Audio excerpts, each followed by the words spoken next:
Salut les amis, on se retrouve pour une nouvelle vidéo débrief de ce match Paris Saint-Germain-Brest, Brest-Paris Saint-Germain plutôt dans ce sens-là, une victoire 5-2 des Parisiens, un très lourd score et pas forcément ultra représentatif de la rencontre, puisque certes le Paris Saint-Germain a quand même dominé, a globalement écrasé la rencontre. Ce PSG a été quand même pas mal de fois challengé par cette équipe brestoise qui pendant un bon moment nous a fait très peur, nous a fait très mal, avec notamment Ludovic Ayor qui était excellent sur ce match. Mais voilà, franchement les Brestois ont su pas mal de fois nous rentrer dedans et ça annonce la couleur pour la prochaine double confrontation qui nous attend face à eux en Ligue des Champions. Donc on jouera contre eux le mardi 11 février et on jouera également le mercredi 19 février. Donc voilà, il faudra suivre ça avec impatience. Mais du coup, voilà, la couleur est un petit peu donnée et je pense que par contre, dans ces matchs de Ligue des Champions, on devrait avoir une physionomie relativement différente. Je pense qu'on aura des Brestois qui seront peut-être un petit peu moins joueurs. Les amis, avant de poursuivre ce débrief, je vous invite à vous abonner à la chaîne, c'est super important. On essaye de dépasser les 2000 abonnés le plus rapidement possible. Peut-être fin février, ce serait vraiment cool. Donc voilà, c'est une deadline qui est atteignable, je pense. Donc je vous invite vraiment à vous abonner et merci beaucoup d'avance pour ceux qui le feront. Et donc voilà, ce Paris Saint-Germain fait une grosse victoire. Comme je l'ai dit, on a parlé d'une grosse domination. Et déjà, si on regarde au niveau des momentum, on voit globalement que le Paris Saint-Germain a été l'équipe la plus dangereuse, a été l'équipe qui a eu le plus de ballons. On le voit notamment ici avec les stats de possession. Mais voilà, ces Brestois ont quand même été assez réalistes avec 0,85 XG, ils marquent de but. Et surtout, regardez, 14 tirs.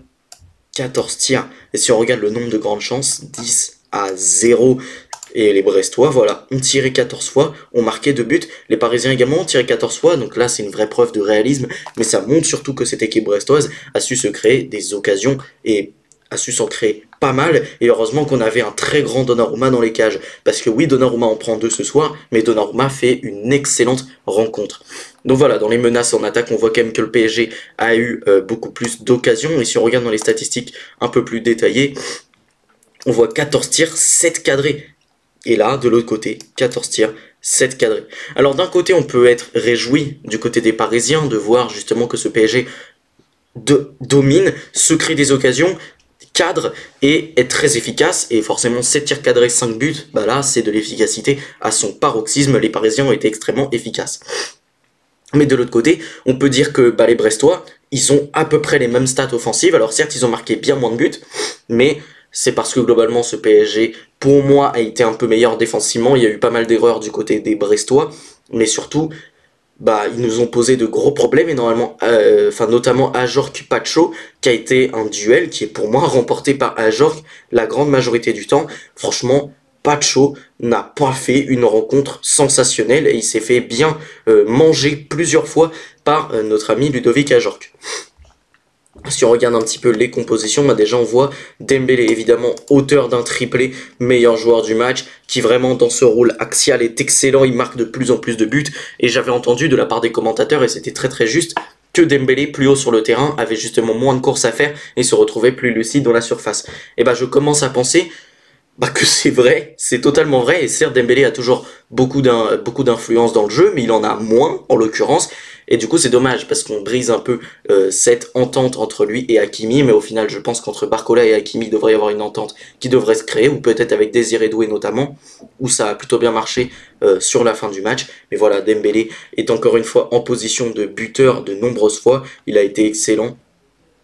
Très très très gros match de la part d'Ousmane Dembélé, même s'il y a eu une grande chance manquée, notamment un tir bloqué, mais voilà, globalement tout le reste du match il a été excellent, 8 touches dans la surface adverse, et même voilà, une action défensive, un tacle réussi, même défensivement il presse évidemment, donc ce poste de faux numéro 9, ça lui convient tout de même assez bien à Ousmane Dembélé, qui a encore une fois ce soir marqué un triplé, même si je trouve que pour le coup, j'en ai déjà parlé, son influence dans le jeu a pour moi un petit peu baissé ce soir. On a eu un Bradley Barcola qui a été excellent sur son côté droit, puis sur son côté gauche qu'il a retrouvé à la fin. Enfin, qu'il a retrouvé lorsque Kvaratskhelia est sorti. Et il a été franchement bon quand même. 2 occasions créées. Il a donné 7 passes décisives sur le premier but d'Ousmane Dembélé. Certes, il a manqué de grandes chances et ça c'est un peu dommage. Il y a même un tir sur le cadre. Mais globalement, voilà, il fait beaucoup de bien. Il est excellent. Il fait vraiment beaucoup de différence. 2 passes dans le dernier tiers, et même voilà, défensivement, toujours des retours, un tacle réussi, 4 récupérations, 4 actions défensives, c'est toujours très très fort de la part de Barcola qui, par sa vitesse, fait énormément de dégâts. Kvaratskhelia également, qui lui a fait à 6,6 de notes, et ça s'entend à peu près. Il a joué son match, il n'a pas été forcément extraordinaire, mais il a été plutôt bon, et notamment sur le but de Dembélé, on peut dire qu'il est... il y est pour quelque chose, puisqu'il touche le ballon, au final, ça fait faute sur lui, Dembélé le récupère. Voilà, il a été franchement intéressant. C'est toujours pas un énorme match de la part de Gvisha Kvaratskhelia, mais de ce qu'on voit, c'est franchement pas mal. Quand même 5 touches dans la surface adverse, 43 ballons touchés, une passe dans le dernier tiers, un centre réussi malheureusement sur 5. Mais voilà, moi je trouve que c'est assez prometteur le match de Gvisha Kvaratskhelia ce soir, même si c'est toujours pas extraordinaire. On avait un Fabian Ruiz qui également a fait un match plutôt intéressant, très propre techniquement, quand même 79 ballons touchés, une touche dans la surface adverse, mais surtout 11 passes dans le dernier tiers. Alors 3 passes précises sur 7, c'est pas terrible, mais on a eu une équipe brestoise qui nous a énormément pressé, qui a été très agressive, et quand même 5 récupérations, une action défensive, un dégagement. C'est pas mauvais, c'est un match très correct de la part de Fabian Ruiz, qui a été franchement assez intéressant dans le jeu notamment, et qui défensivement a pu être assez utile, surtout qu'on n'avait ni Warren Zaïre-Emery, ni Joao Neves, puisque les deux étaient forfaits pour ce match. On avait donc Vitinha également au milieu qui a été encore une fois très propre, 94% de passes réussies, 95 ballons touchés, 9 passes dans le dernier tiers, 2 passes longues précises et franchement pas au pied. Il a montré toute sa qualité technique, il a été excellent. Le vrai métronome du Paris Saint-Germain au milieu de terrain. Sensationnel, je me rappelle notamment de cette action pour Gvisha Kvaratskhelia où il envoie une passe absolument sensationnelle et où Gvisha rate son centre malheureusement, mais en tout cas la passe était extraordinaire. Et c'est globalement à l'image de son match, où même voilà, il y a 5 récupérations, 2 actions défensives, une interception. Voilà, ça reste un très gros match de la part de Vitinha. Et franchement, de ce qu'il montre en ce moment, je trouve qu'il monte de plus en plus en puissance. On avait du mal à retrouver ce Vitinha maestro, même s'il était toujours capable de faire de bons matchs. Et là, depuis Manchester City, je le trouve vraiment très très bon. Je le trouve encore meilleur que depuis le début de la saison. Kang-in Lee qui donne cette passe décisive et qui a été très bon au milieu, hein. C'est vraiment celui qui va le plus vers l'avant de notre milieu de terrain, c'est un vrai box-to-box, ou du moins c'est celui qui monte le plus haut, 94% de passes réussies, ça c'est très bien, une occasion créée, et il donne également cette passe décisive pour Dembélé, absolument délicieuse. Déjà ça commence par Désiré Doué qui lui donne un très très bon ballon, pile dans le bon tempo pour Kang-in Lee, et derrière la passe masquée pour Dembélé, absolument sensationnelle. 74 ballons touchés, une touche dans la surface adverse, 16 passes dans le dernier tiers. Pour moi, c'est l'un des joueurs qui crée le plus de danger côté parisien. 4 récupérations, 6 actions défensives, 2 interceptions et un tacle réussi. Voilà, c'est un très très gros match de la part de Kang-in Lee ce soir. On avait Hakimi également qui a été très très bon, alors certes pas de but, pas de passe décisive, mais il reste très important dans le jeu du Paris Saint-Germain, même si je trouve que défensivement, des fois il a pu faire preuve d'un petit peu de nonchalance, mais ça reste 4 touches dans la surface adverse, 6 passes dans le dernier tiers, une passe longue précise, 5 récupérations, 4 actions défensives, une interception, un tacle. C'est un match plutôt intéressant d'Achraf Hakimi qui encore une fois offensivement a fait beaucoup de bien. Nuno Mendes lui aussi a fait un beau match. 2 actions créées, 2 touches dans la surface adverse, 14 passes dans le dernier tiers, 3 centres réussis, 6 passes longues précises. Voilà, il a été énorme et même défensivement, 3 récupérations, 7 actions défensives, 4 interceptions, 1 dégagement de la tête, 1 dégagement, 1 tacle réussi. Nuno Mendes a fait un très très gros match ce soir. Il a pu faire preuve d'un petit peu de déchet, notamment en première période où je trouve que l'entente avec Kvaratskhelia n'est toujours pas opérationnelle, mais franchement c'est pas mal, et il aurait pu pour moi sortir avec peut-être 1 à 2 passes décisives, tant il a été bon.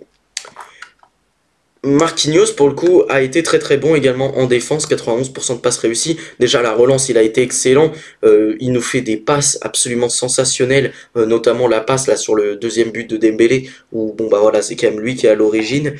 11 passes dans le dernier tiers, 8 passes longues précises, il a été énorme à la relance.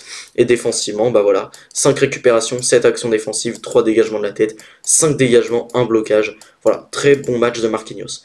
Et Pacho, lui, pour le coup, est un petit peu le mauvais élève. 5 passes longues précises, c'est pas si mal. 5 passes dans le dernier tiers, c'est pas si mal non plus.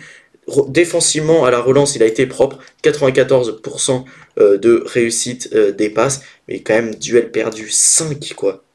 et défensivement il s'est fait dribbler, même s'il y a quand même une récupération, 6 actions défensives, un dégagement de la tête, 4 dégagements, un blocage. C'est pas mauvais, mais moi je trouve que Ludovic Ajorc l'a vraiment battu, notamment dans beaucoup de duels aériens où il s'est fait avoir, et également physiquement.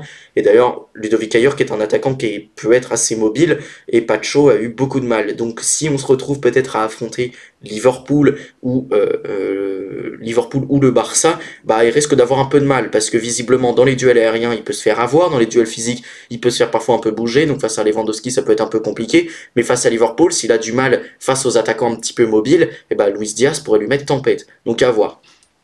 Et Donnarumma a fait également un très bon match, il a fait beaucoup d'arrêts, c'est dommage qu'il prenne 2 buts, et surtout pour moi il n'est pas réellement fautif sur ses buts, mais franchement voilà, même à la relance, il a été plutôt correct, même si je me souviens de quelques relances pas terribles, mais voilà, ça reste un bon match de Donnarumma. Et pour ce qui est des entrants, déjà on a Gonzalo Ramos qui met un doublé, qui a été assez énorme, hein, même si pour moi il aurait pu peut-être marquer un triplé, et peut-être donner une passe décisive.